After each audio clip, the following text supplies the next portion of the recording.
500 subscribers. So we're celebrating that today. When I woke up this morning, I checked, we had 501. So, out of every 100 subscribers, I do a project update video. Which is cool. We're at 500, but we're only halfway to our goal. Our goal was 1,000 before February 20th. February 20th is when YouTube will take away our ad privileges. So, you know, one of the main reasons I was doing this, showing people how to do some of the things on cars, was to make some money through YouTube. Not charging the subscriber, just charging YouTube. February 20th, they're putting an end to that. So, unless we have 1,000 subscribers, we may or may not come to an end. I'm going to finish what we're doing with this car and go ahead and put those videos online for the people that subscribe, just to see how to do an LS swap into a vehicle, older vehicle. And then after that, if the subscribers are here, then great. If not, you know, then I don't know, we'll probably stop doing this. But for those of you that have subscribed, I appreciate it. So it's looking good right now. Anyways, back to what we were originally here for, the subscriber project update. Bill Gates, the 86, I can't even remember what year this car is, 86 Grand Prix. It's coming along. I'm down to getting the exhaust figured out and the wiring figured out. The wiring video, if you've not been following the series of videos, I think I've got 4 of them out now. Kind of step by step on how to do one of these swaps. This is actually an LM7 from a 99 Silverado. So the reason I did this is because, for one, this is a cheaper engine. Most people use this engine because it comes right out of the Silverado. The wiring isn't really that hard to deal with, so we're showing step by step on how to do that. Let's see. I just did one of these videos like 11 or 12 days ago. I think it was 12 days ago. The project update. So not a lot of things have changed. The LT1. This place is getting to be a wreck. It's winter time. Nothing goes in and out of the garage. The garages don't get cleaned up. So anyhow, the LT1 is still sitting there on the stand. We haven't got the intake welded up. We haven't fixed the Pro Charger. Nothing's been touched. The oil pan is still sitting across the garage, and it'll get there. So we'll show a little LT1 stuff later on in the future. This Ford, the Fox body that this engine will be going in, I'm not 100% sure that this engine will be used. I haven't talked to the owner, and I don't know if they are buying somebody else's engine from them, and I haven't touched this one just because I haven't figured out what's going on here on a day-to-day basis. There's the LT1 intake. Not an LT1 intake, it will be an LT1 intake. We've milled the water neck off, as you can tell. I just got to do some welding to it, and that's the only thing holding us up on that. There'll be a big video on how to convert a old small block Chevy intake to a LT1 pattern.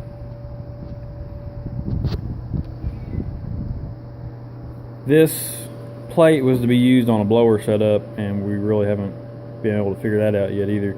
I need a sponsor for that. If any supercharger company like Magnuson wants to send me a plate for a blower, I'm okay with that. I won't reject you. But anyhow, this is going to be exhaust setup.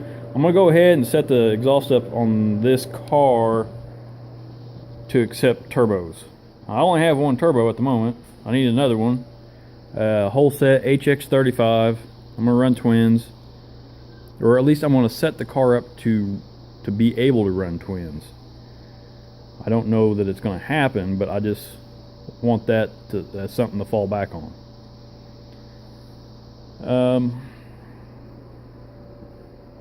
Then there was this mess. This is a Eaton M122 blower off of a, I don't know what year it would have been, like an 07, 08 Shelby GT500. And so the problem here has been, how do you adapt that supercharger to work with this intake? So there's been some videos floating around online on how to, or this guy that did this to a Firebird, he was able to take one of those superchargers and lay it over here to the side, and it kind of set over the factory LS1 intake. Well, the LS1 intakes are half this size in height.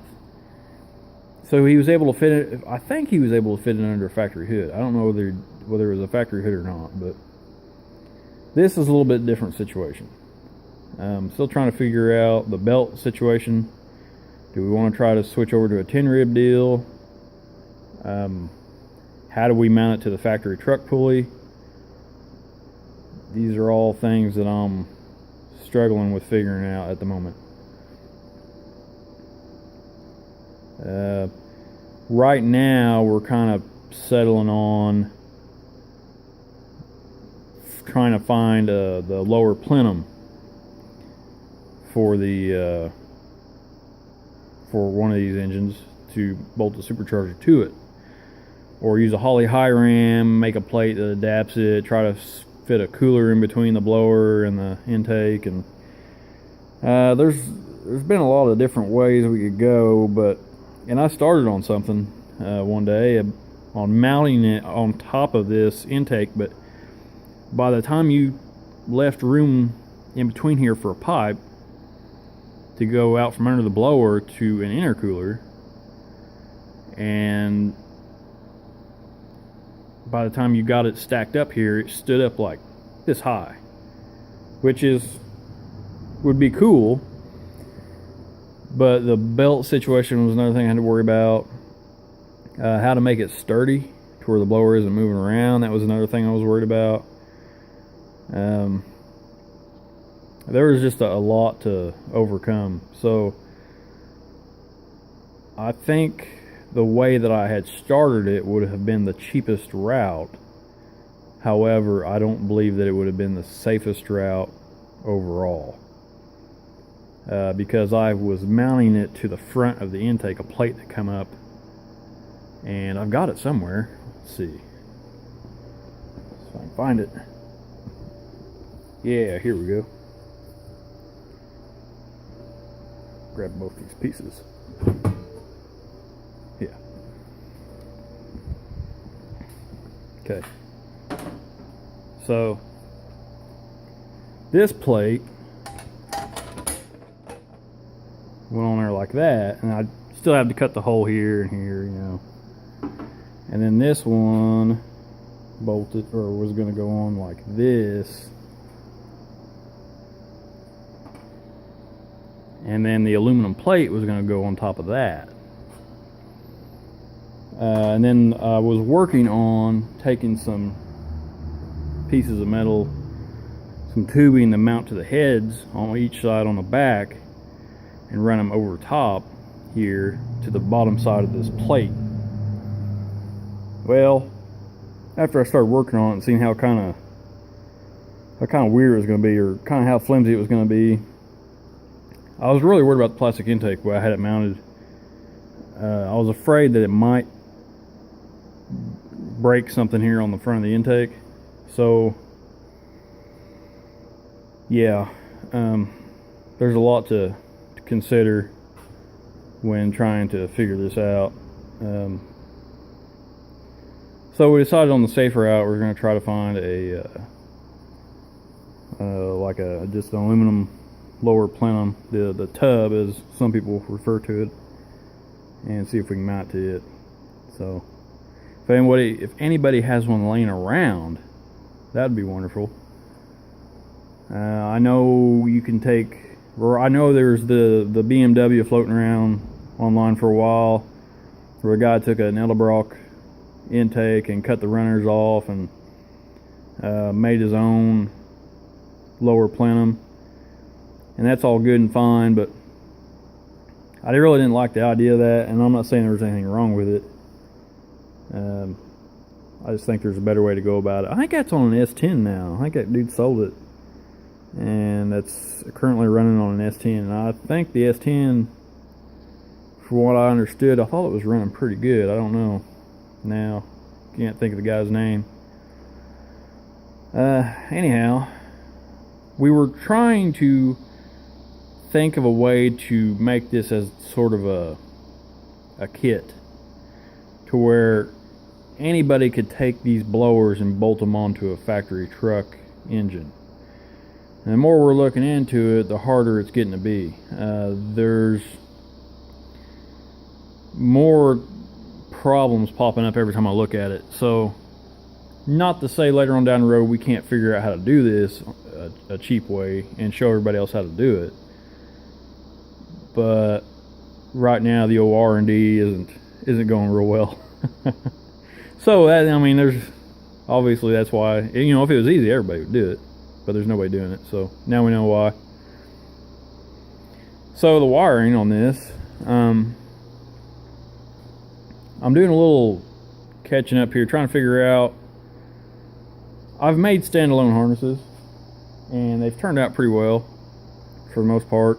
There's always something, and it differs per vehicle, that I don't like about the harness. Like, and most of it's stuff's just like going through the firewall, or the way it's routed over the intake, or, you know, something silly from one engine to the other.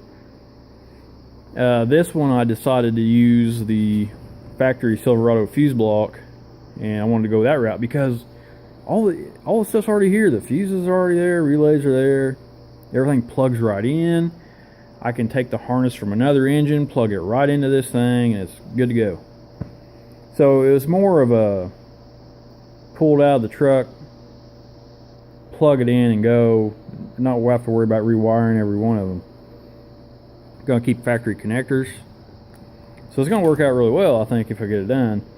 One thing I'm working on right now is trying to figure out which wire is it that came from the Silverado ignition that actually turned on the starter relay.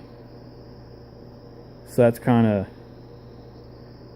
daggum cats, get out of here. Always wanting attention. Go away. No, I don't care. Anyhow, so this yellow wire right here, when I put power to it, it cranks over. So alright, we've got this yellow wire. I don't know where this yellow wire is going. I thought I read somewhere it was going to the transmission connector. And it may very well be, but I want to cut this. But I'm afraid if I cut it, is there something else that's going to cause a problem later down the road? Because here's how I'm doing this. I'm getting the engine running first, because the way I'm doing these videos, I want to show people how to do an LS swap using and make a standalone deal for people that are using turbo 400s, turbo 350s, power glides, manual transmissions, whatever. So you don't need the transmission nonsense. And then later on, because I'm running a 4L80E, I wanted the next video to show how to wire the 4L80E to work. And there's more to it than you'd think. Yeah, there's a couple wires you have to switch around here. You also have to add another set of wires for the front speed sensor. So it gets a little bit involved. Whenever you're building a brand new harness, it's pretty easy. And I could just switch over and use my standalone harness from last year. It's really cut down to nothing. I know it works 100%. So if this doesn't work out, or something, if there's something I don't like about it, I can always take it right off. Not a big deal. It's just time. And the other thing I was trying to work on was, okay, the brake booster. Okay, I was trying to put the turbos back as far as I could, just for weight, trying to get as much weight off the very front of it as I can, put it more towards the firewall. I can do away with the brake booster, but there's a kit, 180 bucks, to switch over to manual brakes. It gives you a plate that bolts to the firewall and puts the new master cylinder at the correct angle, and the new master cylinder has the correct size bore to allow you to use brakes or manual brakes and still have good pedal feel. I'm still kind of undecided on that. That's $180 that I don't necessarily have to spend right now. But if I don't do it this year, I'll be wanting to... What is up with my camera? Fix yourself. Okay, anyways, I'll cut this short. Anyhow, that's $180 that I don't need to spend right now. I can get this thing running. But if I don't do it now, I'll be wanting to do it next year, and then I'll have to remake all my exhausts for the turbo and whatnot. So, that being said, I'm going to get to work, quit talking. I suggest you do the same. But thanks for subscribing. That's a big thing for me right now, and I appreciate it more than you know.